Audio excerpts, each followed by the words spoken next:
The people who live in such circumstances are the most resilient people on planet. They don't know what are they going to eat tomorrow. They don't know what their children is going to go through tomorrow, whether they're going to be ill or alive or whatever. But still they wake up with confidence. We've been in operation for the past 20 years with very focused on working in the very remotest places. We have reached out to more than 180,000 people. Between 30 and 50% of the global water projects, they fail within 5 years because there's a lack of infrastructure or because they just go to dig a well and take the pictures and then leave away. One of these elderly men went into his house and came back with a little notebook with some money in it. And he told me that we know that if we are to get the benefit, we need to show our responsibility. And even before you come, we already started saving some money. So whenever that you come, we will be ready and we will be able to contribute that. Hello everyone and welcome to a new episode of the Elliot for Water podcast. If you are listening to this episode, you are probably familiar with Elliot for Water. Elliot for Water is a new tab extension that turns your homepage into a productivity dashboard and then uses 20% of the revenue to finance clean water projects. But what does it actually mean to finance clean water projects? Where do the money go? How are they used? Which water projects? How are they chosen? And today we are answering all those questions because I'm joined by Antony Kingsley, who is the CEO of WellFound. And WellFound is our charity partner and is also the organization that is taking care of the project that we support. So Antony, thank you very much for joining me and welcome to this episode. Good morning, Andrea. Good morning. Pleasure to be here. My pleasure. Antony, why don't we start letting people know a little bit more about WellFound and what you guys do? Great. WellFound is a UK-based charity, but also we have charities in Guinea-Bissau and Sierra Leone. We've been in operation for the past 20 years with very focused on working in the very remotest places in these countries where not many organizations or government would possibly reach. We want to go and reach out to the most disadvantaged community and provide the support for them to be able to sustain their life and have a better life. That's what we've been doing for the past 20 years.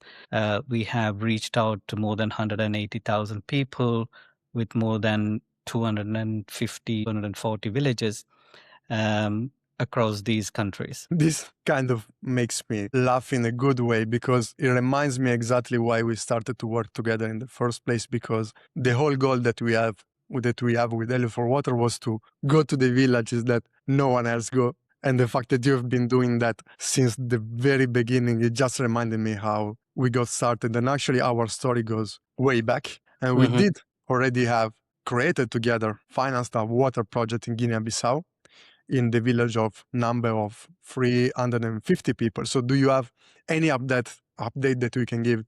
Yes, I mean, it was a great partnership to work with Elliot for Water in 2018 in a village called Ndambe in Guinea-Bissau. It's one of the very remotest communities where they were really struggling for water and a livelihood. Many people hardly eat a day, and because they don't have anything to eat, children don't go to school. They help their parents to find some food on a daily basis by just trying to go to the nearest jungle or try to find something that they could probably eat. The water situation is very dire. They don't have the money to drill a well, and so on and so forth. So it was an ideal village for WellFound and Elliot for Water's partnership. So with the funding that is being given by your organization, we were able to kind of set up a market garden and also to improve the existing well. 6 months ago, I was there personally in Guinea-Bissau, and looking at this village, they are doing extremely well. It's nearly 7 years now. Yeah, it's more than 7 years now, and they are extremely doing well. People are still keeping up that market garden, continue to grow vegetables from the seed harvesting techniques that we tell them. They're saving money from the proceedings of selling the vegetables. Therefore, now children are going to school. They're having some good clean water. So the village is completely different to how it was in 18. There's a lot of dancing and a lot of happiness around the village, which was a fantastic example of how WellFound works. And that was the only investment that we have done in that village, because we believe in sustainability. We believe in bringing the maximum what the donation could probably do. And that's one of our key concepts, where we work in partnership with the communities, which is our key objective. We just don't go and give. We work together in terms of what the communities are going to really achieve from those donations or support. So thanks for Elliot for Water for being a partner who believes that is possible, and not really pushing to say, okay, fine, get the work done or finish the project. We need to finish this by this date. And we often say it takes time to make the communities realize what we are doing. And unless or otherwise they agree to this partnership, we don't do projects. So Elliot Water was very patient and understood, and it's doing really well. So thank you so much. No, thank you, because you are the physical side of all the water project. Without you, we are not able to do those water projects. And I really like that you touch on a lot of different aspects that I want to ask you a little bit about later. And something else that you guys do that is extremely interesting is the fact that you commit to donate 100% of the donations. So help me understand how that works on your side, because I assume that you also have people to pay in your organization and for staff and everything else.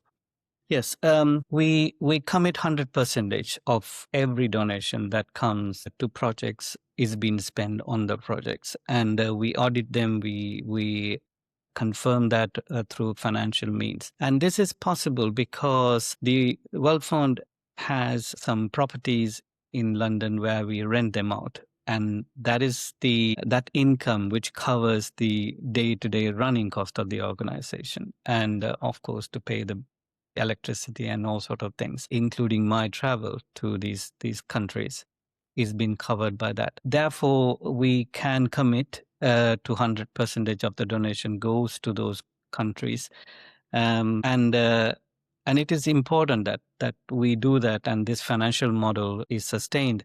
There were calls whether we should grow bigger, and we say no, because if we grow big, and then we may not be able to commit to this 100% commitment. And we keep and plan projects and activities that can fall into this financial model. Therefore, our commitment to both the donors as well as to the community, that anything that has been given to that particular community is spent in that community 100%. So that's possible.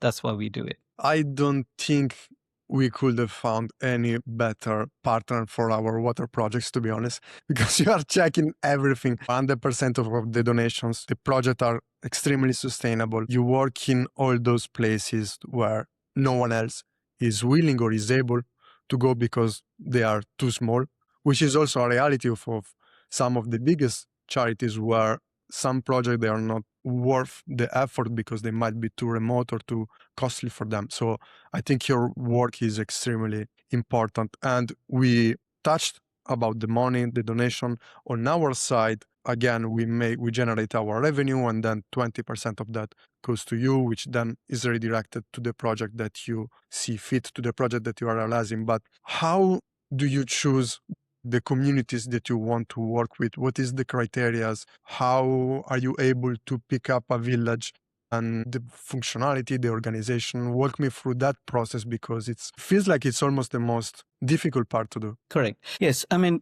the countries that we choose to work are within the 10 bottom poorest countries in the world. Saying that, you could probably start a project anywhere you step in, because everybody is Okay. mostly rural. 80% of the communities are rural, and most of them are extremely poor, who probably live less than $5 a month for a family. That's the level of poverty that they are under. So there's a big challenge for us to choose which community to start with. However, what we do is, within those countries, we even further analyze which area is even poorest among the communities. And we choose those districts, if I may say, and then we will start working in the core or in the middle of those districts. There's a reason why we do that. And also when we go there to those villages, which is extremely hard, sometimes we may have to walk motorbikes or bicycles or whatever, by all means, by boat and so on and so forth. But that's quite important, because when we go to the core of the problem and try to resolve that they have through water, agriculture, development, equality, and so on and so forth, the communities kind of flourish and take up that very seriously, because nobody has ever reached to them and started working that. And also when we choose the villages, in terms of the criteria, whether they don't have water or food or whatever, everybody will have those criteria. So probably you would kind of choose with anybody to work with. However, we look for commitment of the communities, which is one of our core principle in choosing the village. What I mean by commitment is that it's not one way. We are not there to provide them with something. And so we are there to work in partnership. So what would that mean is, like, whether it's €1 or 10 cents or whatever that might be, the communities should save money for 3 months consecutively. All the villages, all the families should save for 3 months. So that shows the commitment that they are part of the project. And also it eliminates any differences within the communities, which we don't know. So they will come collectively together to work in a project. And also we put that as towards sustainability cost, like if we put a well or if we want to buy materials for the garden, and that money will be used for that. So we're kind of instilling a concept of saving for the rainy season or for the bad season. So that's something which we do. So until communities commit to certain things, but also when we do any projects that's in partnership. For example, we will work with the communities to say, okay, if we are to do a market garden program, we look at what are the elements that we need to set up a vegetable garden. Then we see what is possible from the communities and what is possible from WellFound. For example, some of the initial cost to buy some good quality seeds or good quality tools would be WellFound's contribution. And they will have to find the fencing, do the hard work and so on and so forth to maintain this, to protect the garden, to make sure that no animals enter into the garden or any other. So the protection and maintenance aspect belongs to the communities. So, and we have a formal contract with the community, because in most of the African communities, what is being said and written is being taken very seriously, because that's their commitment culturally. And we work from there. So they do the fencing and we provide the seeds. They clear the garden and we provide the tools. Likewise, it goes hand in hand. So that's how we start working. Now, what is more important is, like, to understand is why we go to the core of the problem is that communities surrounding those villages will see what's happening there. Exactly. So because African communities are very verbal, they know each other, and then they will say, oh, there's a nice garden coming up, that's good clean water coming up. What happened here? And they will start to learn from there. And when we come to the next villages, half of the work is already been done, because they already know what they need to be ready with before WellFound starts any project. And the name and the methodology is already been in the surrounding villages, and they will be ready by the time when we have funding. So that's how we start working. You already anticipated some of the questions that I have, but basically what it means is that it's not WellFound that is building the water project, is WellFound and the people that are building the water projects together, correct? It's not just one thing, it's a complete partnership from day zero. That's exactly right. My challenge, the way I challenge the community is, like, why should WellFound or anybody like Elliot for Water should come all the way, thousands of kilometers away from where we are, to help you? So they need to justify why should we do it for them when we have thousands of other villages who could probably have the same benefit of it. So in development, what is more important is responsibility. And Yes.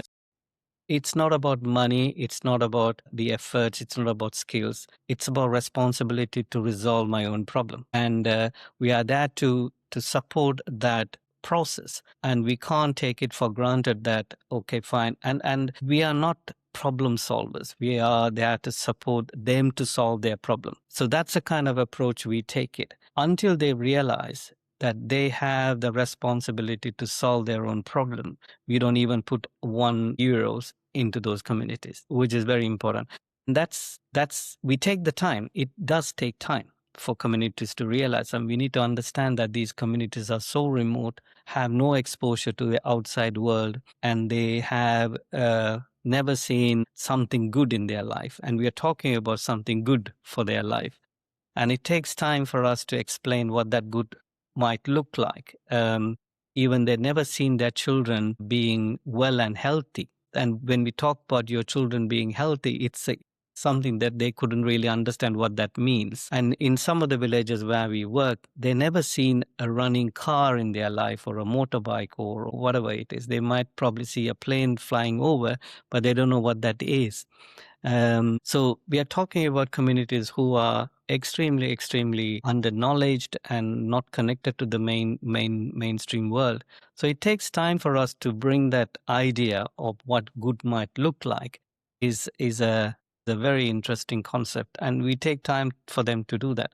And that is why out of all the villages which I travel every year, I sometimes go to some of the villages where we started in 2009, 2010. None of the villages have ever asked WellFound, can we have more of something? What they ask us is that they have saved enough money. Can you help us buy a new solar panel, or can you help buy a new pump when you come from the city? Or can you get some additional seeds or tools? And they will give us the money to do so. And that's astonishing, because they take their problems and they found their own solution when we started working. And they are not expecting WellFound or anybody else to solve their problem thereafter.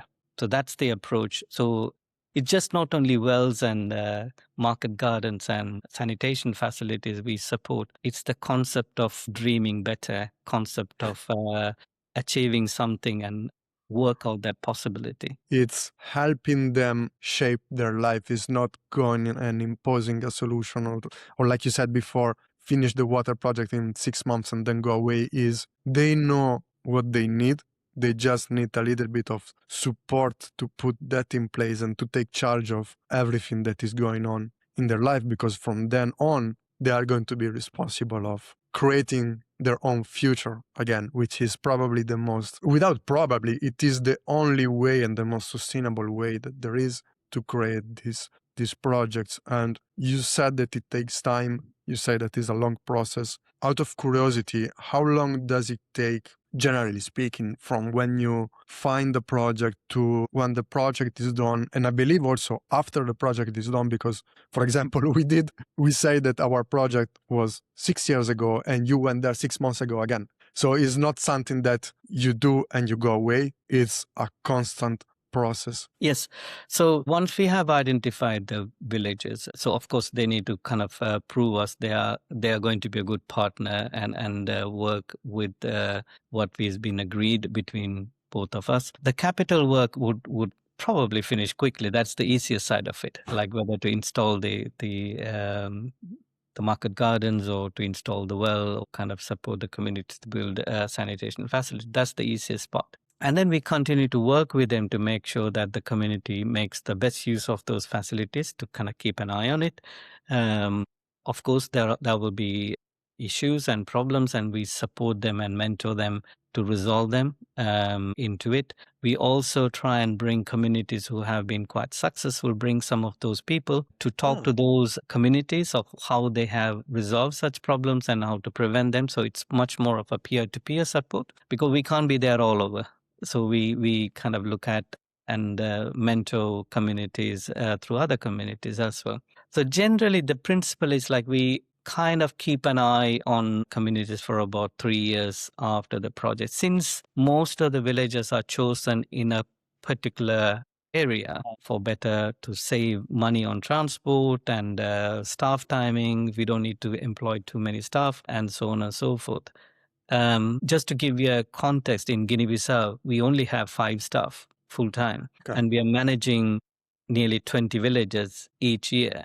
And that's only possible because our staff are there to provide support and guidance, not to do the work. The work is being done by the communities. So we don't need like 20 managers and 30 administrators. So all of them are within those communities. The project managers and administrators are within those communities because that's their project.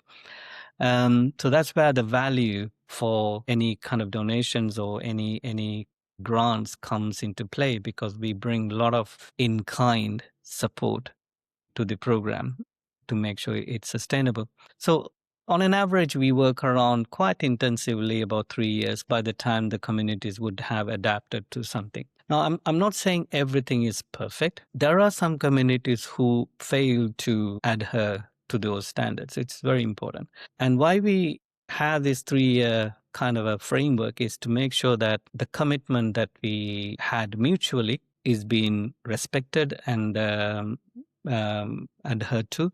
So there are some communities where they may have not used the market gardens to the level that we would probably expect them to, Okay. or to maintain the wells that we would expect them to, or to kind of do some sustainability activities. So what we do is like, it's in the agreement. So what we do is like, if it is not being used for the purpose it was being first put in place, we take that facilities away from them and give it to another village. And we have done that. We have removed pumps from villages, which is not been maintained for over 6 months or 1 year, and put it in a different place where they need water. We have removed fencing from 1 or 2 villages and put that into a new place where they were dying to have a market garden. Now, this is an important aspect of development again, to kind of just like disciplining communities. If you don't do it, we are not there to kind of install something and take a picture and walk away. Yeah. And report to the funder and say everything is glorious and beautiful. We are there to make sure the hard-earned donations and support given is being respected for a long time. It's very, very important. And that's why we keep an eye on our communities and in fact remove them. And then they run behind us and say, sorry, we will keep it well. And We'll do better later on. but that's important discipline to have it. And that's what we do. Can I add something to your point? Because I don't think the majority of people have that perspective, because globally speaking, between 30 and 50% of the global water projects, they fail within 5 years. And I think it's because of the reason that you just said. They fail because there's a lack of infrastructure, or because they just go to dig a well and take the pictures and then leave away, which means that there's no ownership of the project by the communities, or maybe when there's no training behind it so that the project can keep on surviving. And it almost like lost money in a way and lost opportunities,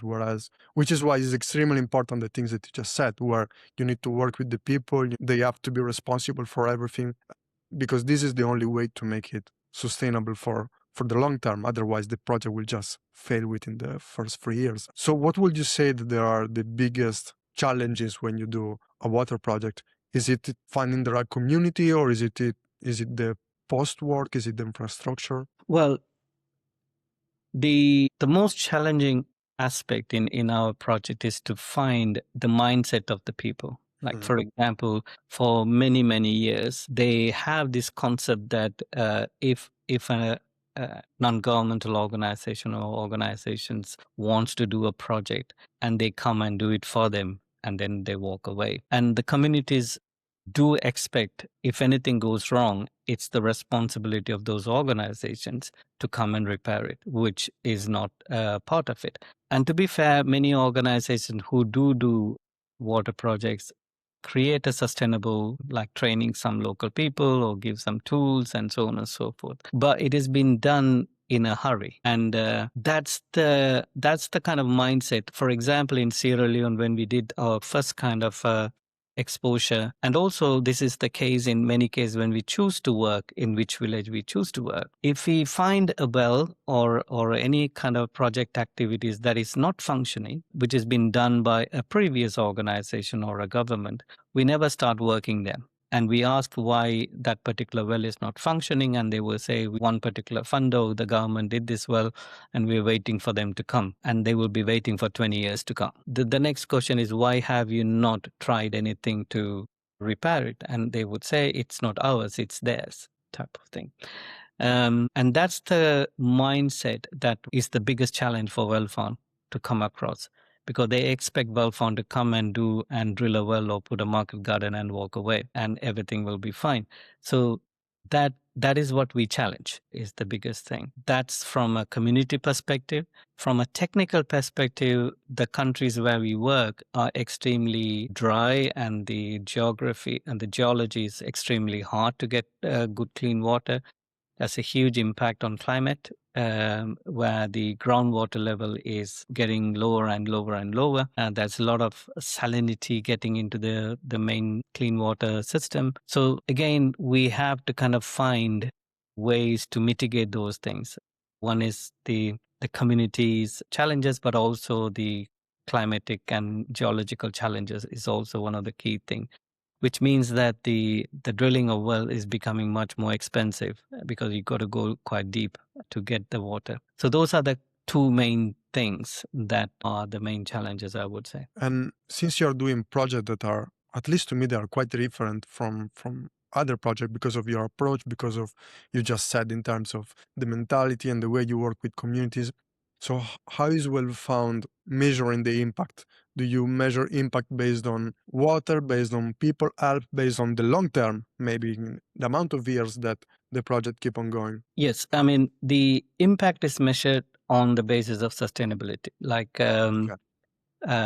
because it's no point like going and counting the number of wells or whatever, how many people are getting that. How people are maintaining and managing the facilities after how many years. Even we look at 5 years and above, communities who we have supported 5 years ago, what are they doing now is the key measure point. I had a recent call from Guinea-Bissau over this weekend, that one of the projects that we did in 2023, and we never been there for the past couple of years. And the manager took some visitors from Ireland to go there, and they found that they were building a new trench to extend the water point. The market garden has been doubled. They extended the market garden into twice.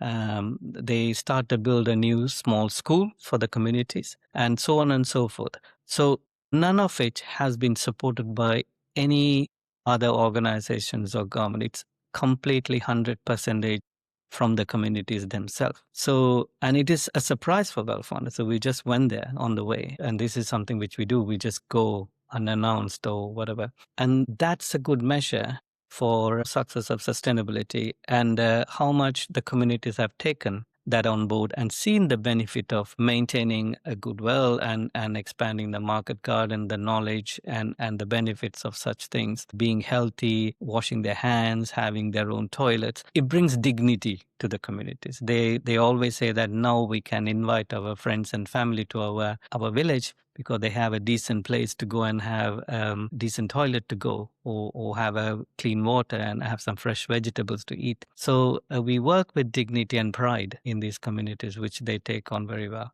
So that's the measure of that. And that gives the confidence, and that gives the energy for WellFound to keep on going. And that's the worth. The time that we invested initially is very worth. Now, this particular community and the members will be the mentors for a new community. They will go and talk about what they have done in the last 5-6 years to get where they are without any help.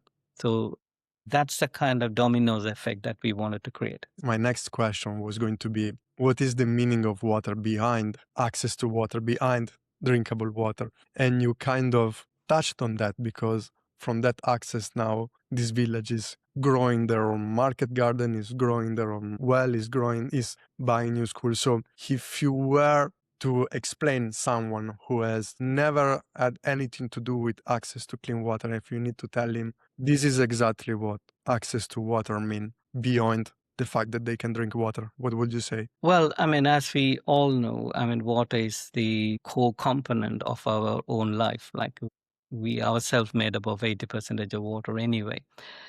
And that's the kind of context we talk about. Without water, we are not there. Your own children are not there. Your mom is not there. Your sister is not there. Your dad is not there. So water is very integral part of our own living, and not only our own living. The ecosystems, the animals, plants, everything rely on water. And everything is living to its maximum. But human beings don't realize how much water has the power to change their life. And to be healthy and to find opportunities, having water is extremely important.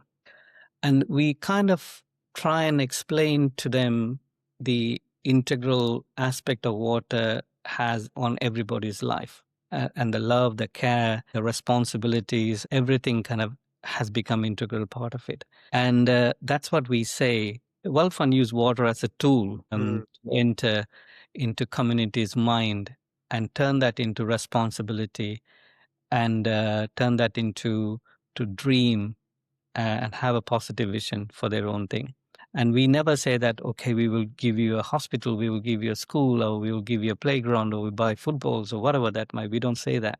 We say that, like, if you keep these facilities, eat well, drink well, the outcome of that, you will be able to do it yourself. And that's what we are seeing in communities. They're building new schools for themselves. They are having a little health centers. They are clearing the roads for themselves, and so on and so forth, which we never say, do this or do this. It's for them to kind of realize the life that they have is just because of clean water. And that's why we stop and make them realize the importance of it. Do you have a personal story, something that you saw during your 10, 20 years of experience in the ground that has particularly touched you? Yes, there are many stories. One I can particular, assume, yeah.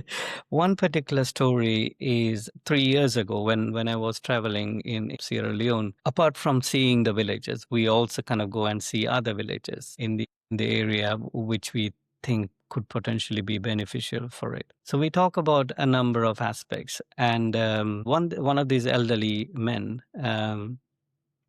was very frail, and he said, before I leave, he just said, just wait for a moment. And he just went into his house and came back with a little notebook with some money in it. And he told me that we know that if we are to get the benefit, we need to show our responsibility. And even before you come, we already started saving some money. So whenever that you come, we will be ready and we will be able to contribute that.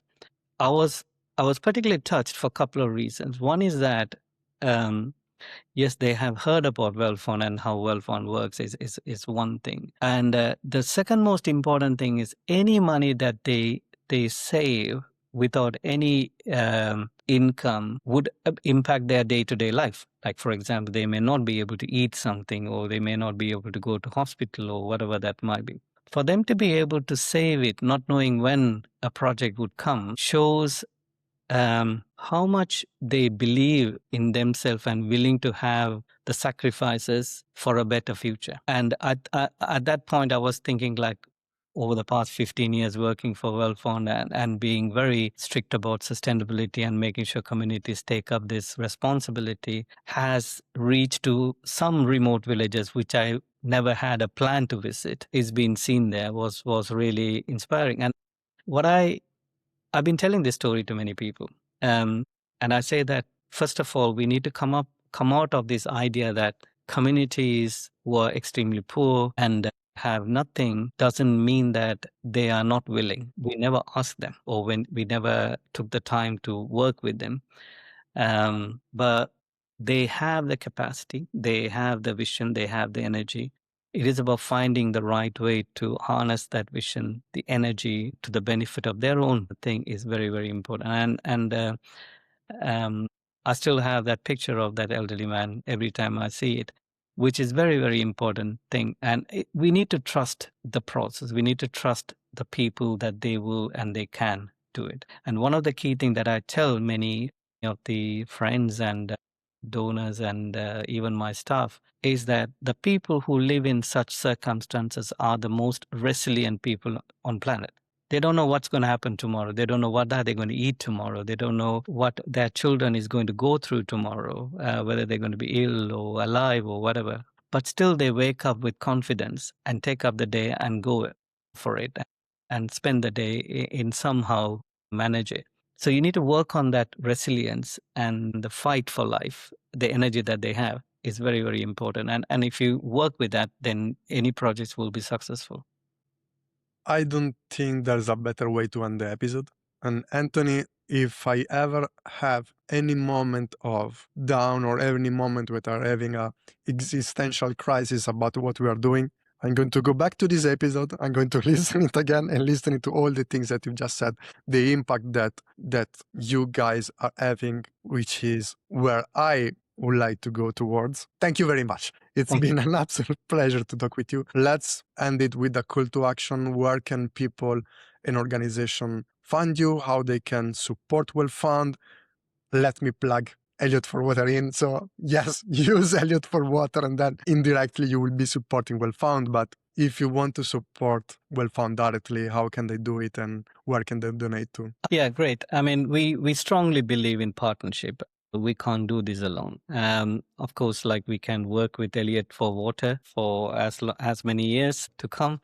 We are fantastic partners together. But also, if you would like to get involved directly, you could probably reach through our website, www.wellfound.org.uk. And we not only looking for funding, but also we are looking for partners whom we can work with. We need advisors, we need mentors, we need supporters and volunteers, and we need people who can positively challenge us, to kind of challenge us to see how are we doing the right thing in these circumstances, or can we do it in a better way? So we are a learning organization. We like to adapt. We need to try new things. We like to take risks. So please join us through the website, but also through our social media channels, which will be the same WellFound, Facebook, TikTok, and Instagram, and all sort of things. So we would really love to hear from you now or whenever you feel right. And we would continue to work with Elliot for Water because the objectives are the same. And we look forward to a better world tomorrow. Thank you. Thank you very much, Anthony. It has been an absolute pleasure to have you here, and also something that you don't know because I didn't tell you. This whole podcast originally was also created with WellFound in mind. Like our pilot episode was going to be you.